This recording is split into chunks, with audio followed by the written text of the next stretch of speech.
almost lost her life due to her mom, so I got revenge with my own plan. I realized right when I got married to Jake that his ex-wife, Veronica, was going to be trouble. She couldn't stand me when I married the guy she still had feelings for, and it got worse when Jake and I had a baby boy. But even though she really hated my guts, I made sure it never changed how I was with her daughter, Lacey. Lacey was my daughter too, not biologically, but in every way that mattered. I raised her, cared for her, stayed up with her on nights when her body was racked with pain from the autoimmune disorder she had battled since birth. Her condition made life complicated with frequent hospital visits, a fragile immune system, and a strict list of things she couldn't do. Lacey wanted to live like any normal teenager, and I did my best to give her freedom where I could, but some things just weren't safe. So when Lacey started talking about wanting a tattoo, a stupid little cartoon frog and a cowboy hat, I told her what I always told her when she wanted something risky. Maybe one day, but only if your doctor says it's safe. She pouted, called me overprotective, but I knew she understood. An infection for her could be fatal. Veronica never understood that. She never respected the boundaries Jake and I put in place. Years ago, she had taken Lacey to an amusement park without telling us. Lacey got sick, really sick. She spent weeks in the hospital recovering. I thought that would teach Veronica a lesson, but she just doubled down on being the fun parent. She refused to see herself as reckless, only as the cool mom who made me look like the strict, joyless stepmother. And because of her recklessness, I found myself kneeling on the floor of Lacey's bedroom, pressing my hand against her burning forehead as she trembled, her skin covered in sweat.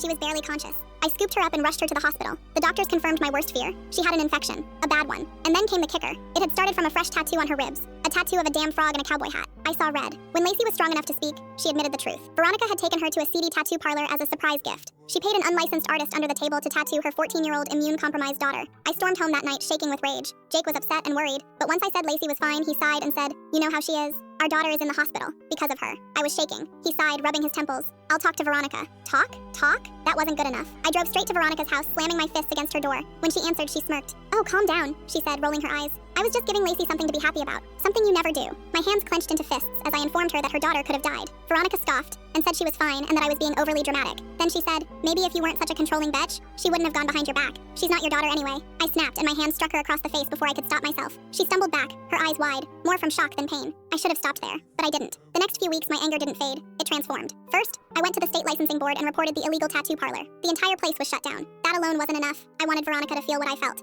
So I went for her job next. Veronica worked at a daycare. She liked to brag about how much parents adored her. Well, those same parents didn't adore hearing that she illegally took a minor for a tattoo and put her life in danger. She was fired within a week. Then I hit her finances. Veronica had fraudulently claimed extra childcare benefits for Lacey. A little report to the IRS about her under-the-table earnings and false claims. They launched an investigation. Bank accounts frozen. Government assistance revoked. When Veronica showed up at our doorstep screaming, accusing me of ruining her life, I simply smiled. "You ruined your own life the second you put my daughter in danger." She called me evil. Maybe I was, but I didn't care. She learned that day that I wasn't just the stepmom. I was a mother, and no one hurts my kid and gets away with it. Lacey recovered, but she would always carry a scar where that infected tattoo had been removed. A permanent reminder of what her mother did to her. And Veronica? She moved to another state within 6 months, drowning in debt, jobless, and with no custody rights to either of her children. Jake never asked me if I had anything to do with it. Maybe he didn't want to know. Maybe he was just relieved that for the first time in years, Veronica was finally gone. And me? I slept just fine.